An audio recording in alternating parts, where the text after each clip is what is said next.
The evening had a strange pulse to it, like something just beneath the surface was waiting to snap. The sky was a bruised purple smeared across the skyline, and the glass of the high-rise shimmered like a stage curtain before a cruel act. I hadn't planned on attending the company event, those things always reeked of artificial charm and expensive lies, but she insisted. Said it would look bad if I didn't come. They're big names, she said, without looking at me, fastening a clasp at the back of her neck like I wasn't there. The venue was polished to the point of sterility. Waiters floated around like shadows, the music throbbed low and smug. I kept a glass in my hand as a prop more than anything else. I barely tasted the drink. She drifted ahead of me, always just a few steps out of reach. Every now and then she'd turn her head, not to look back, but to check if I was still trailing her. Like luggage. When he showed up, it was like the room leaned in his direction. He didn't walk, he claimed space. Too wide of a smile. Too careful with his words, like everyone had been drafted by lawyers. Her shoulders straightened when he arrived. That caught me. I knew of him. Everyone did. The CEO. The man who made empires with his charm and ruined lives just as easily. But seeing him speak to her, with her, like they shared some joke carved from a private world, I felt it. The cold click of something internal unhooking. Then the line came. He was looking at her, not me. He said it with a tilt of the head, a smirk carved into arrogance. That bra's a nice touch. Bet your husband doesn't mind sharing. There was a silence so deep it split my spine. I moved, not rushed, deliberate. I stood, glass still in hand. I didn't shout. I didn't threaten. I simply stood. He laughed. And then the others moved. The next moments were chaos wrapped in velvet. It wasn't a fight, it was a performance. I was the act, they were the audience. They didn't beat me out of anger. They beat me like they were checking off a box, like it was protocol. One of them cracked a joke mid-punch. Another lit a cigarette. She watched. No gasp. No protest. Her eyes locked on mine like she was memorizing the way I fell. Then she left. With him. The doors hissed shut behind them, and that should have been the end. But something settled in me on that floor, something slower than rage, thicker than sorrow. I lay there, aching in places I couldn't name, and I smiled. Because I knew something they didn't. She thought I was out of the way. She thought the story ended with my silence. But the next act was mine to write. She came home just before dawn. Like it was any other night. No guilt. No hesitation. Just the soft click of her heels against the hallway tile and the metallic whisper of keys in the lock. The door opened, and for a brief moment she stood still in the frame, lit from behind by the city's early morning haze. She looked like a shadow trying on the shape of a person. I didn't say a word. She didn't ask where I was. Didn't even glance around to see if I had made it home at all. Just kicked off her shoes, tossed her bag on the couch, and walked past me without a glance, as if I were air she'd long since stopped breathing. I stayed seated in the corner of the living room, lights off. Still. Watching. She didn't see me. The smell hit first. Not perfume. Not alcohol. Something bitter and foreign. I'd known her scent for over a decade, knew every soap, every lotion, every cheap body spray she used to claim was from a friend. This wasn't any of those. She went to the kitchen. Opened the fridge. Poured orange juice into a wine glass. Saturday. Crossed her legs. Took a sip. Then her phone buzzed. She read the message and smiled barely. A flicker like a flame testing the wind. I finally moved. Just a slight shift of my weight, enough for the floorboard to creak. Her head snapped toward the sound and our eyes locked. She froze. Just for a second. Then the mask slipped back on. Oh, she said. You're here. No questions. No apologies. Just that flat acknowledgement. I assumed you stayed at the hotel after your little scene. I didn't answer. I let the silence stretch. She rolled her eyes and turned back to her phone, thumbing through messages like I was a coworker she didn't particularly like but had to tolerate. I stood. Walked past her. Down the hall. She didn't follow. By morning, she woke up in a basement. Concrete walls. Dim lighting. Her boss beside her tied, like she was. His eyes wide with panic, hers with something more complicated. Not fear. Not yet. More like confusion. Or disbelief. She tried to speak, but I was already walking away up the stairs, locking the door behind me. No shouting. No drama. Just a soft clunk of finality. Now she was going to learn something. This wasn't about revenge. This was about truth. And truth doesn't scream. It doesn't bleed. It sits. It waits. And it strips away everything you thought you could hide behind. She didn't scream right away. That was the first surprise. He did. The CEO, her prize, her golden ticket, her slick-mouthed escape route was the first to crack. Not violently. Not even loudly. Just a soft, desperate chant of her name like he was trying to summon her into saving him. She ignored him. Her eyes were fixed on the far wall of the basement where the overhead bulb swayed slightly from the draft of the upper vents. She wasn't looking at me. Not yet. Her mind was still catching up, still rebooting its scripts for control. I could see it behind her eyes, her building excuses, the machinery of deflection firing up. "You're out of your mind," she finally said, her voice cool, but quieter than usual. Measured. Like she didn't want to provoke me too early. "You think this is a threat?" I said. "If it was, you wouldn't be able to speak." He rattled his chains, trembling now. "This is kidnapping. You're insane. She has nothing to do with this." She flinched. Slightly. There it was. That flicker of guilt or fear. Not for him, not for herself. For the truth she knew was coming. "She left with you," I said, turning to him now. "After you and your crew jumped me." She thought I was finished. "Did you tell her to walk over me, or was that her own idea?" He opened his mouth, but she cut in. Sharp. Clean. "I left because you were embarrassing yourself." That stung. Not because it hurt, because it was so practiced. So bloodless. The way you stood up. Like some moral knight. You weren't defending me. You were claiming me. Like property. And when you got humiliated, you couldn't take it. "I got assaulted," I said, voice steady. "You watched. Then you left with the man who orchestrated it." Her expression didn't change. "Better men have been humiliated for less," she said. There it was. The iceberg under the years. The thing she'd hidden behind every polite smile, every half-hearted kiss, every dismissive shrug when I asked if something was wrong. He was sweating now. Reality catching up. "Look, man. We didn't mean she said you two were on the rocks," she said. "She says a lot of things," I replied. I stepped closer, not to intimidate, but to clarify. To punctuate. "She lied about being at her sister's. She lied about the work trip that ended up in that hotel. She lied about you being just a friend. And now she's lying to herself if she thinks I didn't already know." Her face finally cracked. Just a sliver. Just enough. She looked at him, then back at me. "So what now? We sit here while you what, lecture us? Break us psychologically? Is that the performance?" "No," I said. I turned on the speaker system in the corner. Pre-recorded. From her phone. From the office. From that party. You'd be surprised how many people leave their Bluetooth open in public spaces. The basement filled with sound. Laughter. Intimate whispers. Her voice. "Don't worry about him. He's always talking about loyalty like it's something real. He'll get over it or he won't. Either way, I'm done pretending." The CEO shut his eyes. She inhaled, slow, steady. But she didn't plead. She didn't break down. She studied me. "You planned this for weeks." "Yes. All of it. Every second." "Then what's next?" I leaned in close so only she could hear. "Now I give you the time you never gave me to feel what you've done." Then I walked away. And locked the door again. They didn't speak for hours after I left them. That I expected. What I didn't expect was how quiet she was. Not pacing. Not yelling. Not doing that manipulative thing where she tried to talk her way into a better version of reality. She was just still. I watched from the monitors, no sound, just grainy black and white footage from the old security cameras mounted in the corners. He talked. A lot. Begged at first. Then accused. Then bargained. But she gave him nothing. Not a glance. Not a word. That told me everything I needed to know. She wasn't shocked. She wasn't scared. She was calculating. By the second day, he broke down. He tried screaming until his throat went raw. Tried ripping free even though the restraints were padded and secure. Nothing hurt him physically. That wasn't the point. He couldn't handle the lack of control. No audience. No adoring eyes. Just himself. Just her. And she?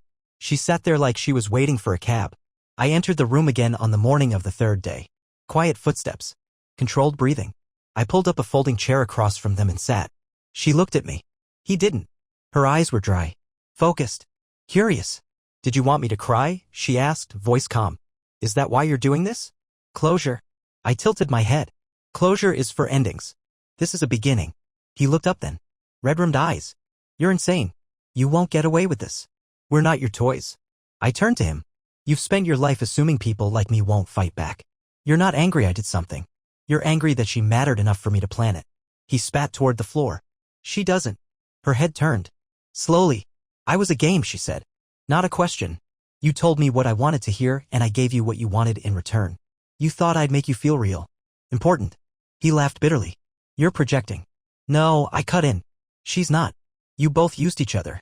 But here's the difference, she was using me the whole time too. You were just a bonus." She didn't deny it. "I needed something different," she said, eyes fixed on mine now. "Something that made me feel like I wasn't wasting my life chained to a man who only knew how to love in one direction." There it was. The confession. The excuse. The justification dressed in poetic decay. "You mean loyalty," I said. "I loved in one direction because I thought love wasn't supposed to split."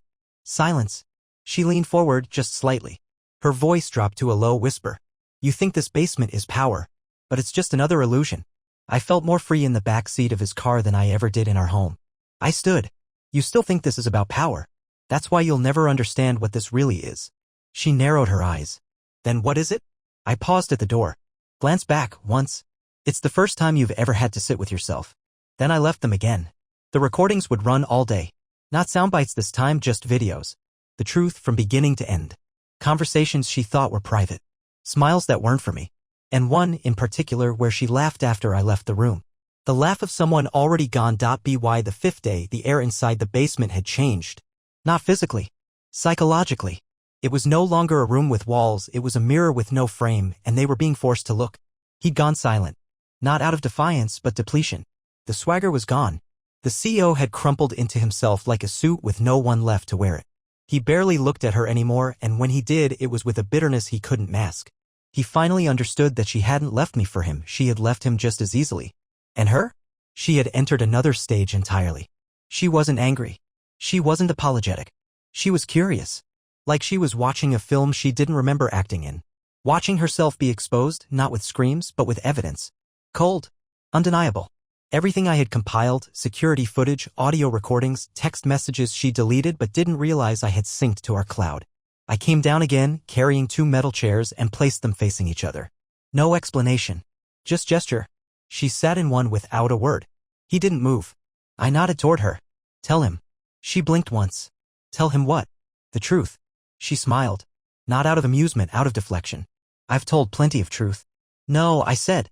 Tell him what you told your sister after the retreat. The night before your anniversary. When he was still a stranger and I was still blind. She tilted her head slightly as if dusting off the memory. Then, I said, if I had to spend another year pretending to be someone's prize for being decent, I'd run.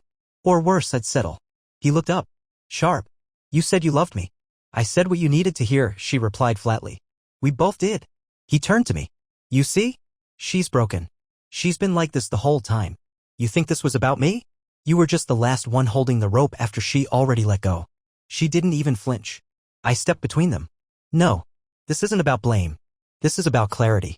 You were both complicit. She was dishonest. You were opportunistic. But neither of you understand the weight of consequence. That's what this is. I turned to her again. So I'm giving you both the thing you've never given me. Time. Space. And the truth. With no exits. Her voice came slow now, like the words had to be peeled from somewhere she hadn't been in years. I stopped seeing you as a person when you stopped asking me who I was. You built a version of me you wanted to believe in, and I let you. Because it was easier than tearing it all down. That version was loyal, I said. That version never left me bleeding at a party while walking away with a man who mocked her husband in public. Exactly, she snapped. That version never existed. And you still worshipped her. And there it was. The core. The rot. I stared at her for a long time. Not with hate. Not even pain. With understanding. You never wanted love. You wanted freedom without weight. Devotion without cost. Loyalty is decoration, not substance. She didn't deny it. I placed a recorder on the table between them. Pressed play. This time it was a phone call. Hers. To her mother. He's so obsessed with honor. I don't know how to tell him I don't want to be someone's dream anymore. I want to feel something real even if it's ugly. And now here we were. Ugly. Real. They both stared at the device. You want it ugly, I said. Welcome to it. Then I walked out. Locked the door. No anger. No screaming. Just the soft mechanical click of accountability closing. By the 6th day, something new began to grow in that basement, not panic, not remorse. Friction. Not between me and them. Between them, they had nothing left to project onto, no audience to manipulate. The room had stripped them to essentials, one man who thought he could buy loyalty and one woman who thought she could abandon consequence. And now they only had each other to turn on. She stopped speaking to him entirely. Not a word. She positioned her chair at a diagonal, barely within view of the camera, her posture regal, deliberate, like she was reclaiming control in the only way left, appearance. He, on the other hand, unraveled. Slowly. Then violently. He tried to make her talk. Tried every trick in his arsenal. Charm. Guilt. Rage. Accusation. But she didn't flinch. You played me, he said at one point, voice hoarse. You told me you wanted out. You told me I was different. She looked at him then. Just once. Just long enough. I said what I had to, she replied, because I was done living in a world run by people like you. That was the fracture. The start of the real war, not over me. Not even over betrayal. Over power. The power of who used who more. I didn't intervene. I just watched. Monitors flickering like old memories. Occasionally, I turned up the audio feed, not for their sake. For mine. To understand the depths of what I had once called love. Around midday, I entered. No ceremony. No words. I set down a black envelope between them. Sealed. Heavy. He eyed it like it was a trap. She didn't touch it. What is this? He asked. A list, I said. Names. Places. Things you said. Things you did. The cost. She finally reached for it. Tore the seal open. Pulled out the photos first, screenshots, receipts, recordings of a week she claimed was spent grieving her father's illness. But it wasn't grief she was dressed for. It was celebration. And he was in the background of every frame. She didn't blink. Just set them down, one by one, like counting cards. I looked at her. You knew what this was. But you still came home pretending nothing happened. That's not survival. That's cruelty. She looked at me calmly. What would you have done? Broken down? Begged? I don't owe anyone the truth if it's only going to be used to punish me. That's not the truth, I said. That's a confession disguised as defiance. He laughed bitterly from the corner. You two deserve each other. I turned on him, not angry, just focused. No, I said. We were never equals. You thought you were a symbol. But all you were was available. He lunged forward then, not physically but emotionally, shouting every ugly thing he could find. About her. About me. He spat words like venom, desperate to regain control of a situation that had burned all its illusions. She didn't react. Not until the end. He said her name like a curse. She turned slowly. And said, you were never the escape. You were the distraction. That's why this hurts. The silence that followed was colder than the concrete. I stood. You'll stay one more night, I said. Not because I need you here, but because you still haven't heard everything. She looked at me, truly looked for the first time. What else could there be? I paused at the door. The part where I tell you what I became after you left me on that floor. Then I left. Again. No key this time. Just that thick, heavy silence behind me. And what waited in the dark, that night, the lights in the basement didn't flicker on. I let the darkness speak. No projections. No files. No recordings. Just silence, deep enough to make them hear their own breath. Their own heartbeats. The way real reflection sounds when there's nothing left to shield yourself with. They didn't sleep. I knew because I watched. She sat in the same position, back straight, legs crossed. Even now, her pride wouldn't collapse. She was built from steel, she sharpened herself. But her stillness was no longer controlled, it was survival. And exhaustion. He curled up in the corner, muttering half-formed sentences to himself. Once or twice, he looked at her as if to beg. But she didn't meet his eyes. It had been long enough. By morning, I opened the door and stepped in, carrying only one thing, a small, unmarked box. I set it on the table between them. No explanations. Just waited. Eventually, she moved first. Lifted the lid. Inside, a USB drive. Labeled simply before. She looked at me. Before what? Before all of this, I said. Before the affair. Before the lies. Before the party. This is the part you forgot even existed. She slid it into the player without a word. The screen on the wall came to life. Home footage. Not of her. Of me. Clips she never saw. A version of myself I never got to be because I was always too busy managing her emotional weather. Laughing with old friends she never bothered to meet. Helping a neighbor fix his roof. Writing music I never had time to finish. Sitting in the dark, talking into a camera while trying to figure out why the woman I loved had stopped coming home in her eyes, even when she was physically standing in the room. Then one clip played, timestamped 2 weeks before the party. I sat on our old couch looking directly into the camera. She doesn't know this version of me, I said. Because I buried it to become what she said she needed. And I think I lost something in the trade. Something I want back. Even if it costs me her. I paused the video. Looked at her. You see now? I asked. This was never revenge. This was me remembering who I was before I let myself become a ghost in my own house. She stared at the screen. Not blinking. Her lips parted just slightly like the first breath after resurfacing. Then she turned to me. And for the first time in over a year, her voice had no armor. I didn't know you were trying. I thought you just stopped. I nodded. And I thought you'd tell me if something was wrong. The CEO chuckled darkly. So this is it? Therapy in chains? You think this fixes anything? I looked at him like a curiosity. Then said, with complete calm, no. But now you don't get to pretend you were just a bystander. She turned to him. And finally, she said it. You didn't break us. You were just the first one I let see the cracks. His face twisted. Maybe he realized then he had been used not just by her, but by himself, by his ego, by the delusion that he was ever in control. I stood. This is the last night. Tomorrow it ends. You both walk free, but you'll walk into a world that now knows everything. Her head tilted. What do you mean? I tapped the USB. It's already uploaded. Timed release. To your shared contacts. Your friends. His board of directors. The recordings. The footage. The texts. She didn't move. He did. He screamed something incoherent, lunging forward, but the chains stopped him cold. She didn't flinch. Instead, she whispered, "Why?" And I answered her with no hate in my voice. Because the only way to break a performance is to drag it onto a stage where no one can look away. Then I left. And this time I didn't lock the door. Morning came with no knock, no guard, no footsteps overhead, just the door swinging open by itself. They didn't rush out. He sat on the edge of the cot, hands trembling, waiting for someone to tell him what to do. She stood, slowly, stretching her limbs like a cat waking from a long hibernation. Neither of them spoke. Upstairs, I watched the feed. The door was open, but they weren't running. Because they knew the prison had never been the room, it was knowing what waited outside. I left a note at the top of the stairs, placed just beneath the final monitor. It read, "There's no forgiveness here. Just memory. Decide how you carry it." The monitor played the last video. This time I wasn't talking. It wasn't me at all. It was her.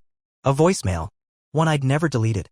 The kind you forget even exists until you scroll too far down your inbox and find ghosts waiting to be played. "Hey, I know we haven't talked in a while, but I was thinking about you today. About how you used to make up stories just to make me laugh. I miss that. I miss when we used to be stupid together. When it wasn't about anything big. Just being in the same room was enough. I guess I'm just saying. I remember. That's all." She had sent it 9 months ago. One night after a fight. One night before another lie. He listened. She listened. The words were fragile. Hopeful. But already dying in her mouth. I watched her face harden, not out of pride this time, but grief. The kind of grief that doesn't come from loss. The kind that comes when you realize you let something good rot because you couldn't face yourself long enough to fix it.